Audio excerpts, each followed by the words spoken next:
wake up every day feeling good. I wake up every day feeling good. I wake up every day feeling good. I wake up every day feeling good. Everything is as it should be. Everything is as it should be. Hi. Everything is as it should be. Everything is as it should be. I wake up every day feeling good. Is it recording? I wake up Yes. every day feeling good. I wake up every day. All right, now we can try this. This is Jessica, And this is Jennifer. and this is the Behavioral Plan Podcast. Episode 2, on holiday. Not we're on holiday. That hasn't happened yet, but that's what we're thinking about because we have many a holiday on the horizon. And if you're anything like us, you are starting the work. And what kind of work is that? It's not planning on, it's not what other people do, which is who's going to host. Right. It's not what other people do, which is like who's going to make the cranberry sauce, who's going to do them mashed potatoes. Nope. Where do we focus all of our time and energy? Prepping kids. Prepping kids. Prepping family. Prepping family. Deciding what kid-friendly food to bring. We're obsessing over food, but what not food is safe? but not holiday food. What food is safe? What are you can I making, bring? Grandma? Because my kid might not eat it. Yeah, just had this conversation today. What are we have our first holiday tonight. What are we bringing for the kids? Mm-hmm.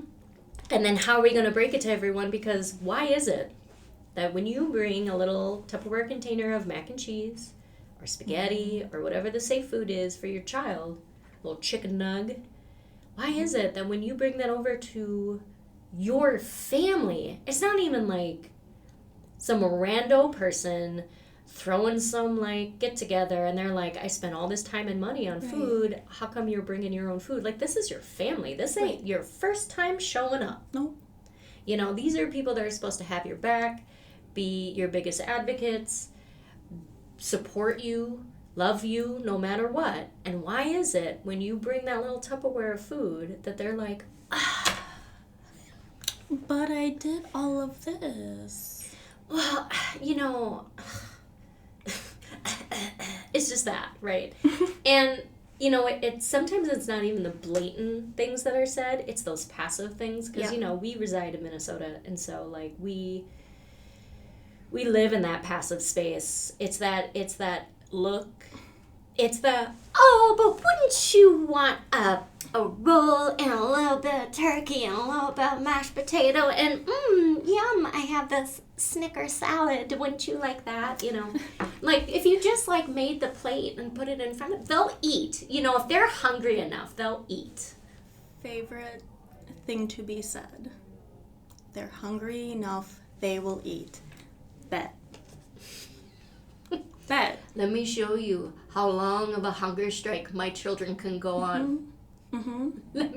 Because your concern is just this 2-hour period. My concern is all this damn day, all tomorrow, the day after that day, because, all the choices that are being made on this family gathering have ripple effects. We will feel it for days to come. Absolutely. And by the time we're back to our quote-unquote daily routine, it will be the next holiday or winter break or something. That brings up kind of a larger conversation too, like the disruption of routine that happens on holiday. Like if we just look at the predictable schedule of the child, whether they're in preschool, kindergarten, 4th grade, there is a routine that they are used to. And that's just children in general, right? They thrive on routine, on predictability, and they need it.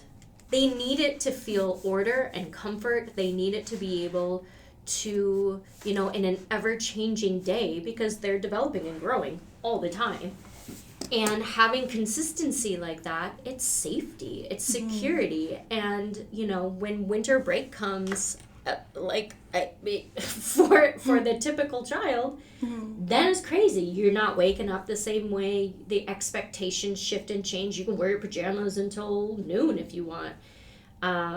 And, like, there's no shade there. Like, if that, like, it's days off, and I get that, and I participate in that. But for the child who truly needs that predictability, truly needs that routine, having that sense of security taken away, suddenly it's like letting go of the kite in the air. They are endlessly being blown around by their senses, by their emotions, and then that anxiety, which is such a huge element for a lot of neurodivergent children, that worry and anxiety can suddenly sweep them up, and their whole day, they just can't get reorganized. They can't get regulated.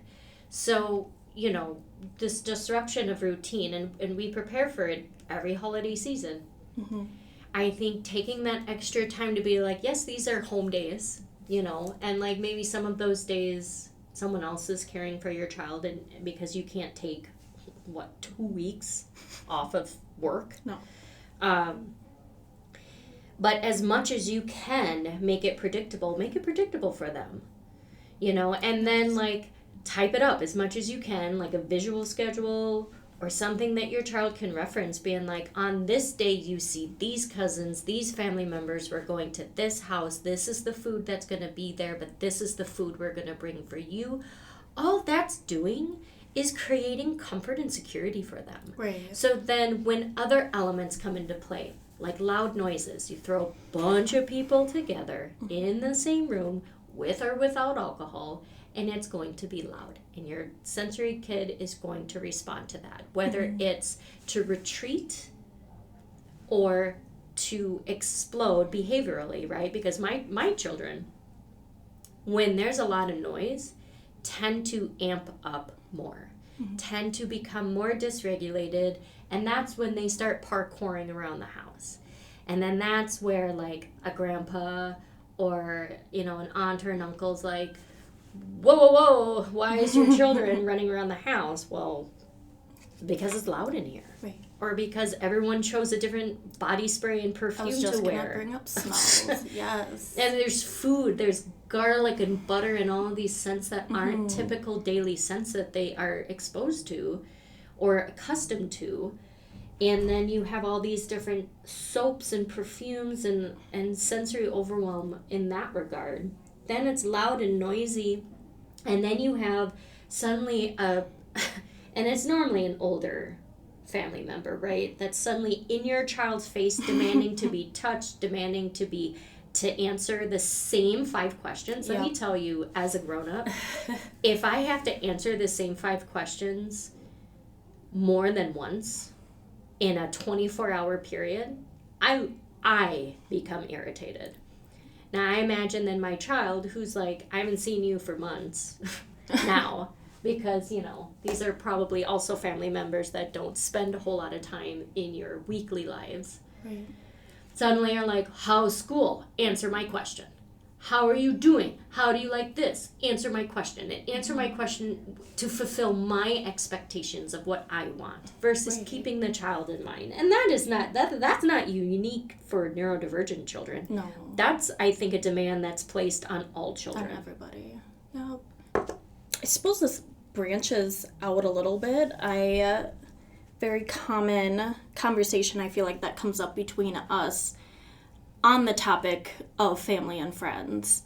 Because in those moments when you're still battling those expectations that are being placed on individuals in the family that you have known for 10 years, for 8 years, like we could go down the list of all our little ones, and it's like, by now, we would sure hope that you know our children. You know how they're going to react. You know what type of needs that they need. You know what makes a successful day versus an unsuccessful day, week, month, whatever the case is. You know we're going to bring alternative food. You know, like, none of it's a surprise.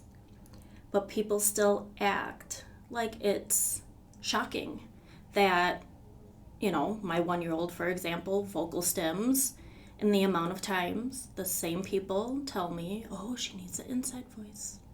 She needs an inside voice. I'm like, That is her inside voice. She's doing it. She's doing it for you.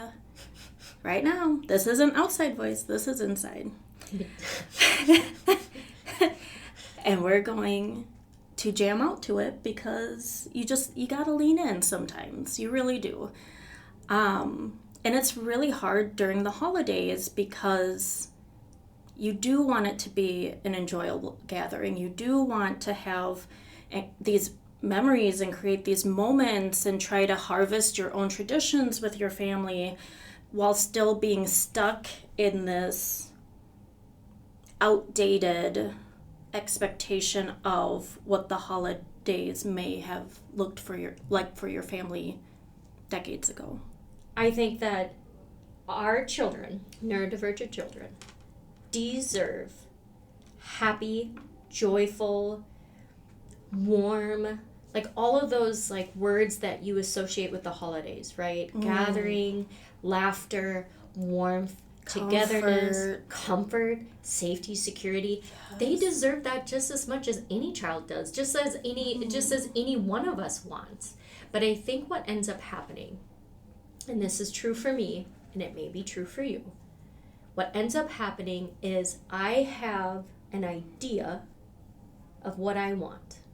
I have an idea in my head of how I would like something to play out. And then reality happens. Mm-hmm. And reality is happening side by side to what I have in my head. And if it's not matching, then I feel like I'm at an inner battle of, I want to make sure that, and some of this is people pleasing, which I'm trying to burn down to the ground. Impossible. But, I can see that those people aren't having a good time. I can see that those people aren't just enjoying the food and moving around and gabbing. So what do I have to do to change that? Mm-hmm. Is it my children? Is my children stressing people out? Is my children, the all of these things that we came to the table with, like, hey, dinner can't be so late at night because it takes X amount of time to get back to our house, and they need to be able to have their sleep. Like, right, sleep can't be sacrificed here. And I know that some of that is cultural. There's lots of cultures where the child's eating and sleeping schedule is different than other families, and I acknowledge that, and I don't think you need to change that. I don't think there's one way to do it, but I think that acknowledging that sleep is important, nutrition is important, meeting your child's basic needs even through the holidays will make a great difference in the quality of time they are able to have.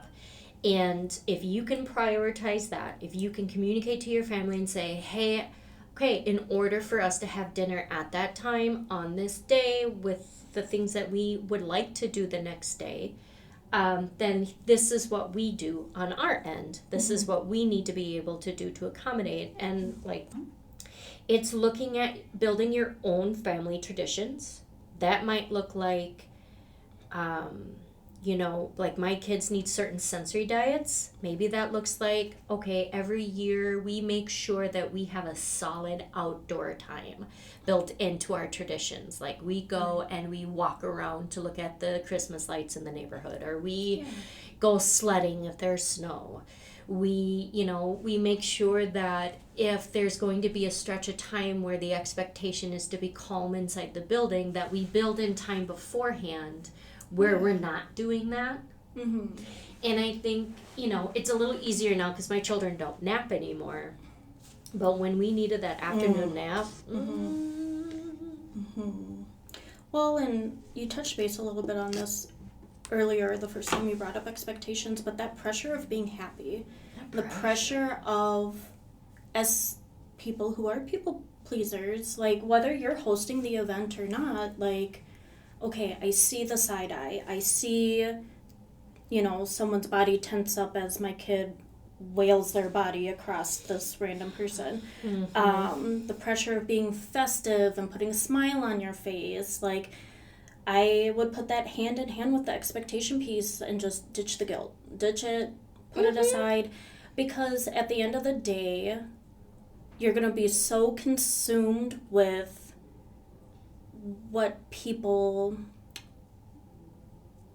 how people experience your kids or your own mood.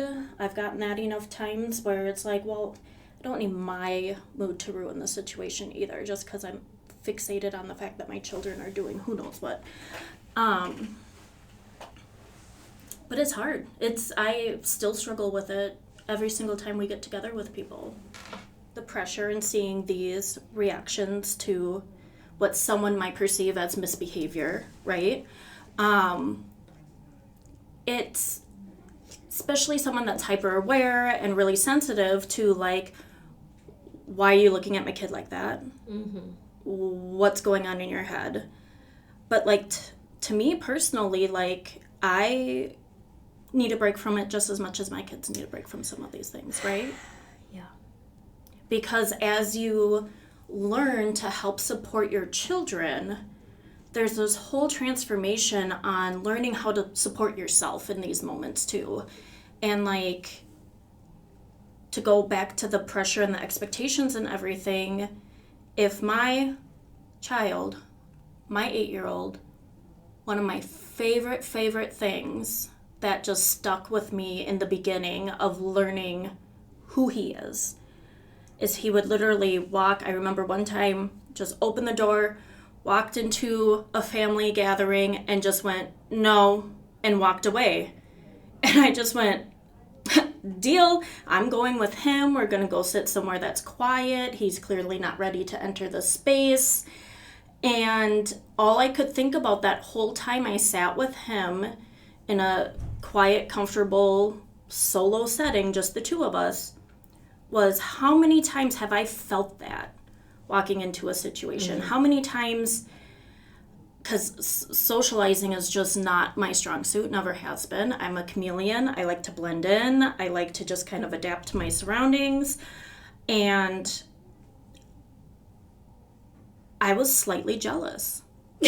Right? Like, here's my child that literally, not because of what he's diagnosed with, but because he is just unauthentically himself. Right? No. He's authentically. He's himself. authentically. He's not unauthentic. What word was I trying to think of? Unapologetically. Unapologetic. There it is. Hey. Because, like, here's my child who is unapologetically himself. Yes. And he was able to advocate for himself. He was like he took 2 steps and went, I'm gonna need a moment. Things as an adult, you're just like, teach me.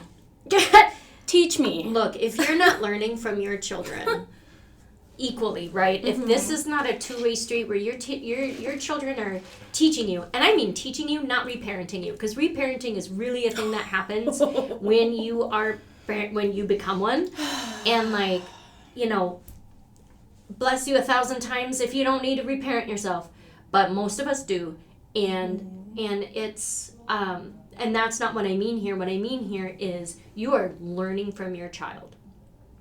You are learning from your child in the same way that they are learning from you, because knowledge is not something that trickles down from the most, like from the highest point, right? From the highest authority figure down. And I think so many of our structures are set up this way.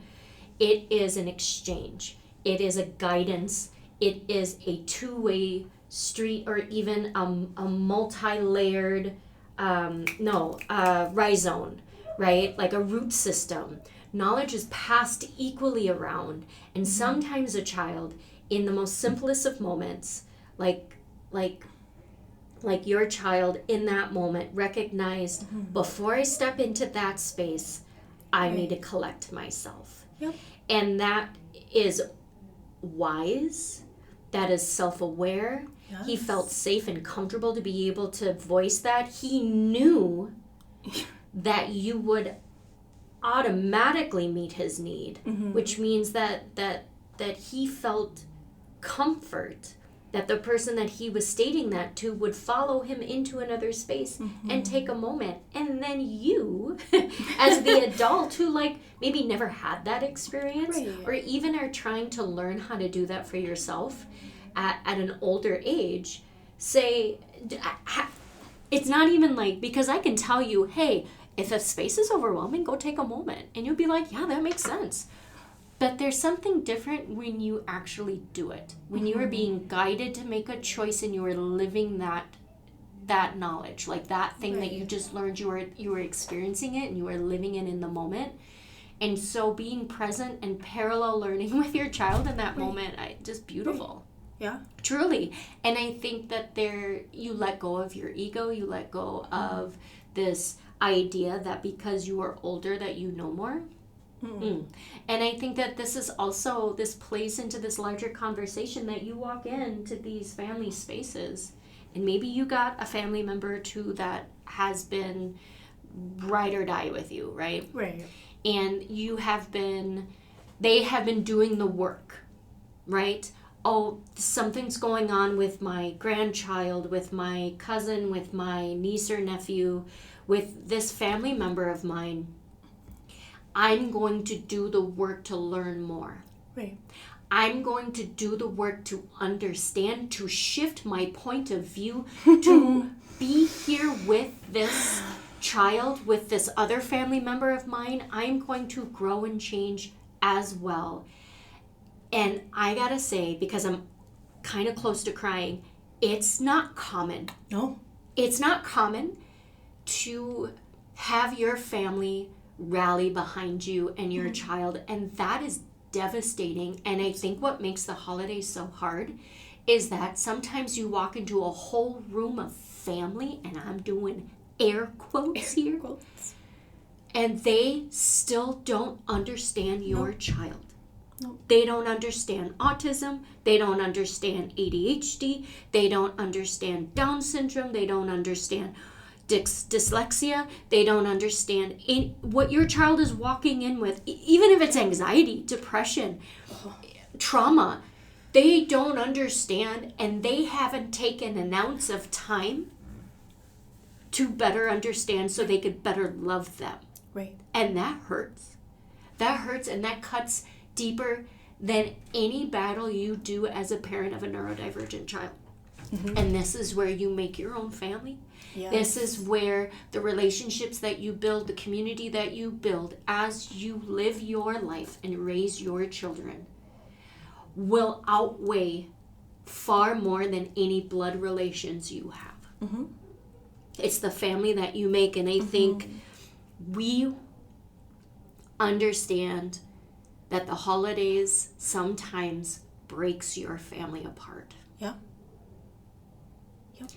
And it will show you the true colors of these people who are in your life and in your child's life. And never have I ever felt this kind of strength and courage that it takes to stand up to family members, cut ties, walk away, take my energy back, all of those things that you do when you're a healed person or a healing person. But I have never felt the courage to do that more than when my children needed me to be that person for them. Absolutely. Because they don't understand. No. Or maybe they do. In some way. Right.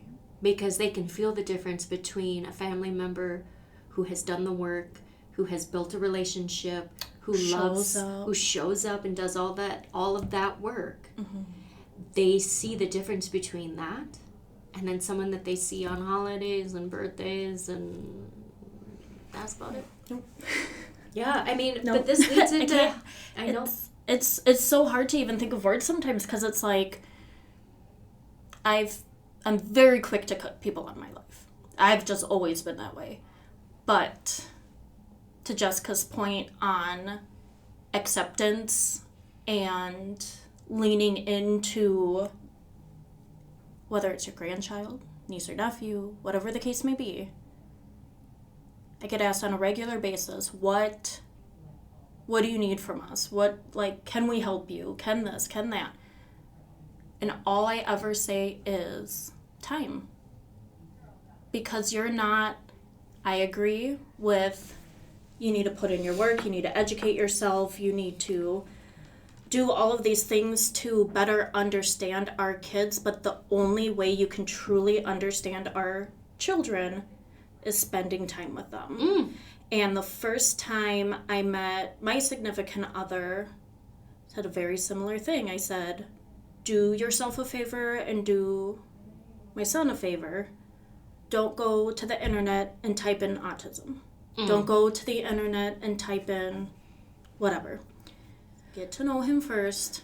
And once you've established a relationship and like truly built a relationship with this individual, then do yourself and him the service of furthering your education, furthering your knowledge, furthering better understanding. Oh, I realized he struggles with whatever.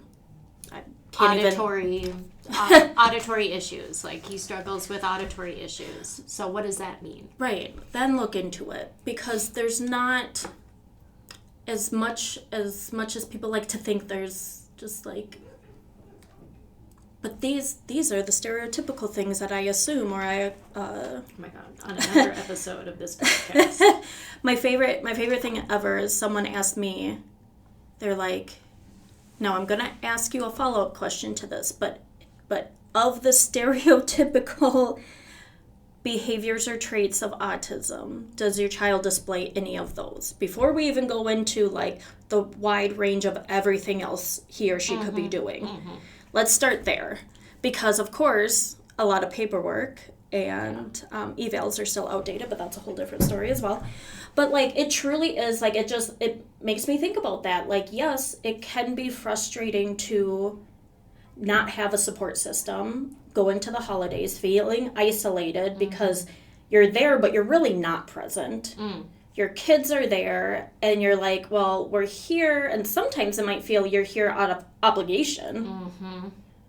And sometimes you're just trying your best, your kids are trying your best, and then chalk it up as like okay, we only have to do this a couple times a year, no big deal. But it is a big deal. And I wish I could be more like firm with my boundaries. Like, boundaries are hard. Boundaries are hard in general, but then when you start setting boundaries around your children,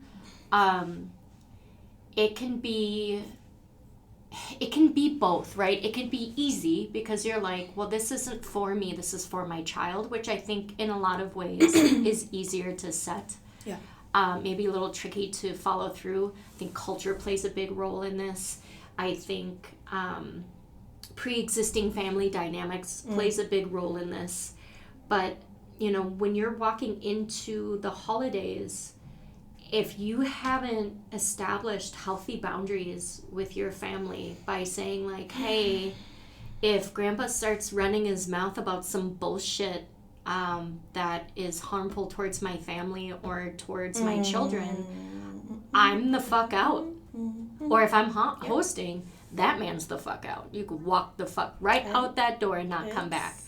And that's hard because it has a ripple effect. It's not just that person you're setting a boundary with. You're setting a tone across a whole section of your family that's like, maybe finds it entertaining, maybe doesn't, maybe it's disrespectful. But is it disrespectful? Like, and then to keep the boundary. And not be pressured into changing it to make others not have to deal with the aftermath of that boundary, right? Because some of your family members have to go home with that said family member, and then that family member's like, blah, blah, blah, and then that person's like, ugh. They're there. They're there. But it's that piece of, like, it takes... I hate the saying, it takes a village. Like, can we, like, find a different way to, like, say it? But, like... It takes a support system. It does. It's... Because, again, it's... we are... creatures. We are animals just like any other animals, and we survive in a community, in a group. And, much like a team, you have to, where someone needs more help, the team comes together and lifts them up. Yes. Or, you know what I mean? Yes. And if your family dynamic isn't operating like that, if it's operating based on discomfort, fear of doing it wrong, or not, fear that's a big one, right? Like, I just don't want to do it wrong. I just don't want to make a mistake. I just don't want to offend anyone. Those three things, if we actually lived by those 3 points of view or choices from the start, we would never learn anything. Because the whole basis of learning and growing is based on making mistakes and figuring it out. And your environment, whether it be physical or human, comes in to help you. Why does that stop? Why does that stop after you start walking and talking?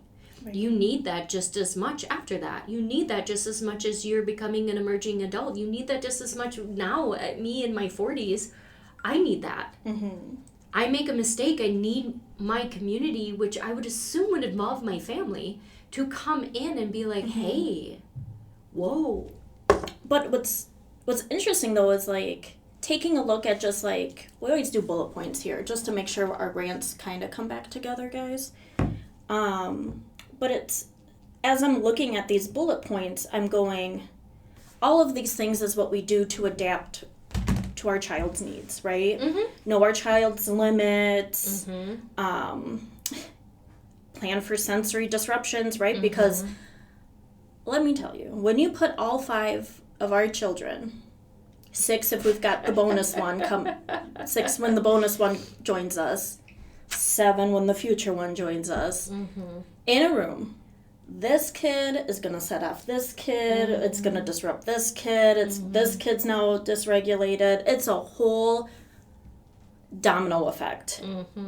And it takes a room full of regulated adults, which we we always... don't have. Well, no. I mean, sometimes. But like it's such a symphony of chaos that, but anyway, can we change our podcast name to Symphony of Chaos? My I God, love that's it. badass. Gosh, but to try to get back on track, like I'm looking at these things going, wow, how would life be if, and I'm not going to put this on someone else because it's not nobody's put. It not It ain't nobody. anyone It ain't- else's job but my You own. ain't, To the point of setting boundaries, to the point of Yeah. advocation, Yeah. to the point of doing the work. this is not a social balance for me as an adult. I'm gonna go balance myself over here with my child. Yeah. Like I'm just knowing my own limits, knowing my own exit strategy. Peace out. Yeah. This is too much. Yeah. Y'all are not treating us Yeah. with the same kindness and respect that you expect to be treated with. Mm-hmm. So why, and maybe this is a generational thing, right? Oh, probably. Why do we have to follow these things when we're clearly changing it for our children? Yeah, right. So I'm looking at this and I'm going, absolutely. Not only do I want to do all these things for my kid, but when we talk about boundaries, yes, we're setting boundaries for the kids, but it's also going hand in hand with us, because if we don't do that for our children, we're going to go home and we're going to feel like we need to be in a padded room with a bag of Reese's Pieces and some cereal and whatever else the hyperfixation of comfort snacks and Yes, treats right. are for us. Sensory seeks and But, salty like- things. Our children learn through example. This is why in the Montessori world, we're not called teachers, we're called guides. Because we're guiding children and our fellow adults through example. And so if my children ever want a chance to be able to set healthy boundaries and follow through with them, they have to see me do it too. They need to see me set healthy boundaries, how to communicate them respectfully, how to enforce them firmly and respectfully. Because again, we're not known for coming into a holiday space all hot and dysregulated. But at the same time,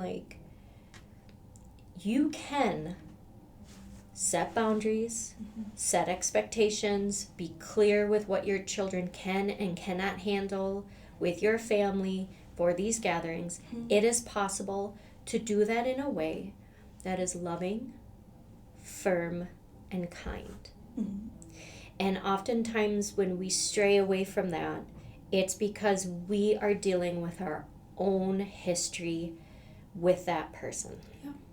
So, I think you and we come together in the same space and we have a mutual understanding. We have done the work of being siblings to get our relationship where it's at, where we can be open and honest, firm and kind, and put, all automatically understand that if you're doing something, like, hey, I know you really want to do a game night after this holiday gathering, but like that's just not going to work for my kids. And I say to myself, yes, I'm disappointed because I really, really want to have a game night and think that would be fun. But I respect your decision to say, sorry, we can't do that. That doesn't work for our family. And I don't get mad at you. I don't get frustrated with you. I can have my disappointment and deal with my own feelings myself and allow you to take care of your family first before my personal needs of wanting to have this, event. And I think that it's such an easy thing to do, to have that, like, you take a step back and you go, but why is this person, coming to this gathering and saying this is what we can give and that's it, and not take it personally, not get defensive and not be like, well, how dare you're ruining Hanukkah. I'm trying, because we have our own holidays and I'm trying to be as generic as possible on it, but like, it's easy for some, not easy for others, but I think the standard is just putting your kids first, especially these neurodivergent kids where, it's not just a matter of a little bit of lack of sleep, a little bit of too much sweets versus vegetables and fruit. Like we're talking full body discomfort, full multi-day dysregulation.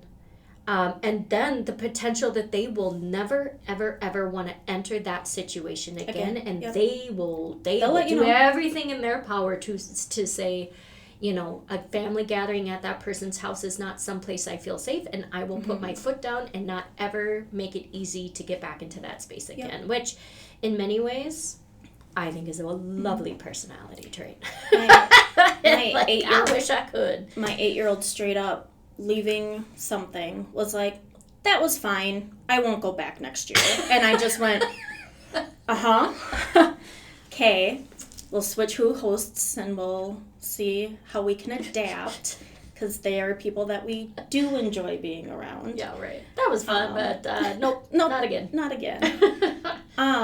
Do you pack like a big old bag of sensory tools when you go over to like not my house? Because like I realize my house is full of sensory tools. Right, but you see me come in. I have to take a bag of stuff. Trips to your door. But so let's say not my house, right? You're going to a house that isn't going to have like a little wiggle machine, isn't going to have a play structure, isn't going to have a spinny fish, isn't going to have compression, vibration, all of that stuff. I mean, this is a double whammy for me. So this is like, we've got our tools that work. Doesn't mean that they work everywhere. Oh my God. Doesn't mean that they work during the unexpected moments of life. Doesn't mean that we're in the mood to be regulated. Right. No one wants... Anyway, but it's also that, like, I'm a control freak. I'm just going to say it. I'm a control freak. I have a hard time if I'm not physically hosting an event, yet I also have a very hard time if I am hosting an event. And so it's that piece of, yes, it works at your house because I know what you have. Correct. But the thing that makes me feel like I can come to your house, and I know I've done this before where I was like, I didn't bring diapers. I don't have wipes. I don't have nothing. And we figure it out. Yeah, right. Because I'm supported at your house, right? Like I'll make it work. Do I have to, what was it? It was a Target, like. It was a quick shipped order, and it was like, it was a hot mess. Right. But never once in that moment did I feel like a bad parent. I didn't feel any of these things. But I'm getting off top. Well, not really. We're entering into somebody else's space where you do not have control of the space. Correct. You don't really, I mean, you can have a say or try to have a say, but you don't always have a say. Yeah. If there are activities planned for children, like stuff like that, right? Like, I know coming to your house, these are types of things that we discuss before something happens, like a holiday or whatever, right? Or you already have something set up because you get it. Because that's what I do. You get it. I get it. But for like the times where people don't, or if I don't feel like I have a type of relationship with whoever's hosting where I could be like, hey, do you guys have like a little craft activity that the kids might do? Crayons or and do you paper? have like a outdoor situation where my kid can run around a little bit? Yeah, right. Or like, because not a lot of times do you have that opportunity. No, and I don't think like the person that's hosting needs to put in all this extra work to accommodate for children, but then don't give me a face if I walk in with 3 bags. Right, because I bring a tote. I bring straight up a tote. My 8-year-old has his backpack. And for the little one, I have just a plastic tote, has a variety of stuff, almost like when we do play therapy, right? And there's books, there's whatever. But then, like, in our other bag is the stuff that it's like, okay, shit hits the fan. Do we need to wrap you up tight like a burrito? Do we need a certain type of blanket or comfort item or chewy, or because kids got an oral fixation, let them chew on something. Provide them with appropriate items that Look, I ain't help judging them that. out. Mimi, who's 4 years old, still has a pacifier in its mouth. So let my child sit and chew on this little developmentally sensory appropriate tool. Like, it is what it is. And so, like, yes, I'm gonna bring stuff. Yes, I'm going to assume your house maybe it's child-proof, but it's not child-proof to the extent in which some of our children Nothing works when you have hyperactive children with impulse control issues. And I will sit on this throne and call myself queen because nothing prepared me for that. Nothing prepared me to go over to an in-law's house with fancy stuff on the shelves, wine glasses within reach, and here's my hyperactive child being like, it's Mario Kart time, running around and grabbing, and like, just like nothing grays your hair faster, sets a wrinkle into place like that. Walking and then into you're the like, kitchen and you see your kid on top of the fridge and you just go, oh hi. Look at you all the way up there. Yeah, like, I just, like remember those moments when someone in your family says, you know what, that house I just can't bring my children to. You come to us, please. Because, and it's not because we want you to change the way you're living your life inside your house. It's because we want to be able to enjoy the time too. Oh my goodness. Well, I can't enjoy myself if I'm having to hover over my children. And this is a different type of hovering than like the type of parenting where you just can't let your child have autonomy and independence. Yeah, this is different. This is based in safety. This is based on like, you know, the child who has impulse control issues, executive function, trickiness. You know, you have to be at the ready because they don't have a lot of these children don't have that sense of like that. It's that interoception skill of like, oh, my gut's telling me this is not safe. Right. Or like, I've learned this lesson before. I've touched that and it was hot before, so I'm not going to touch it again. Let me tell you. I'm going to lick it this time. So. Yeah, I mean, so to your question earlier, yes, I bring stuff. Yeah, right. And I've gotten into the habit of going into a space and being like, okay, if we need to step away, what room is available for us? Yeah. That's not the bathroom. Yeah. Because no one, it's like telling a nursing mother to go nurse in the bathroom. Like, no. You don't, no. My child will be inside your toilet. Everyone's joined in that room, and here I am sitting with just my child in this room by myself. The amount of times that has happened over the years. And it's lonely.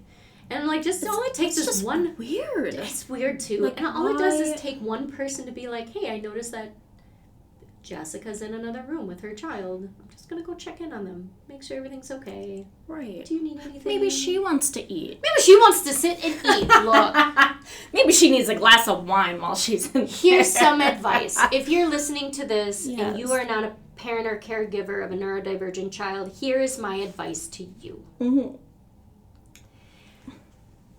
Take the time, like you would a brand new parent with a newborn. Take the time to check in and say, hey, I can sit with, Morgan while they're doing Legos quietly in this room. If you want to go enjoy a glass of wine or a cup of hot apple cider and visit with some family. Right.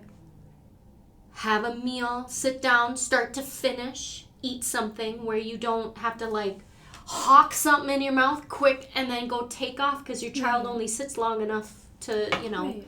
slurp a noodle and then be out the door. This, Right. the amount of time, effort, mental energy, emotional energy it takes for a parent or caregiver going into the holidays just to ensure that their child enjoys it, doesn't freak out, have meltdowns, becomes constantly dysregulated. The amount of energy that goes into that. We walk into the holidays already burnt out, exhausted, Right. and it takes twice the effort to enjoy ourselves because of all of the preparatory things that go into it. And then we're fried because we're like, can I trust that this is going to be an Right. enjoyable event? Right. Because, and the less support you feel, the less likely you are to enjoy yourself. Right. And really, at some point, I feel like it's okay to admit that the holidays suck. I think it's okay to say, you know what? No, we're not We're joining gonna this. create our own We're going to create our own holiday. Yeah. We're going to create our own traditions. We're just going to do it in-house and do it with your family that you've made. and do it with the family that Doesn't you made. have to be blood. There's no pressure about that. They're really No, I mean, I feel like I will acknowledge that there's pressure there. yeah, but And I will sympathize with that. I will sympathize that it's complicated for a lot of families. But I think it's okay to give yourself permission. Give yourself permission to cancel. Give yourself permission to say, no, not this year. And do something that does fill your bucket, that does create holiday joy for you and your children, and make it your own. We know there's a lot going on. If we would love to extend this episode out to be a reflection of how the holidays went, what you learned, what worked, what didn't work. If there's a story you want to laugh about, we'd love those. We'll definitely share our take on how we survived this holiday season. But we wish you warmth. We wish you comfort. We wish you joy. We wish you many sensory breaks. We wish you reprieve. I wish you warm food on a plate. Yes. A hot cup or a glass of something nice. And we hope that you find in many ways this holiday season to enjoy yourself, to enjoy your family, the family that you've created, whether that's through blood or not. And interact with us. Let us know how it goes. And we will walk with you through the next couple of months. Yeah. So with that, we wish you the best holiday season, and we will connect with you on the next episode, which will be about what? Have we decided what we're going to talk on the next episode about? I mean, I have a feeling, based on my experience with my family, food's gonna be a hot topic. Let's talk about food. Food's gonna be a very hot topic when it comes to it. Oh, we can figure out what the next topic is. No, I know, I'm later. just... So we wish you a great holiday season. We wish you warmth and comfort, love and support in however you find it. And there's got to be an easy way to say goodbye onto a podcast. I mean, I don't know. I feel like... There's got to be an easy way to end it. Yeah, but I feel like our intention is to just support one another. Our intention is to reach out to our community, keep building this community, keep supporting each other, to talk about the tough things. And so it's hard to say goodbye because we're not seeing people. No. We're not here sharing a glass of wine or a cup of coffee. I mean, we kind of shared a cup of coffee. I mean, we did. But it's hard. It's hard just to, like, wrap it up. Which and is be weird. goodbye, Like, until because next time, folks. Like, it's just, like, Right. weird to it seems so impersonal. It absolutely does. Well, should we do the, well, you know what we're doing? Huh. We're doing the Minnesota goodbye. We're doing the Minnesota goodbye where Oh, sure.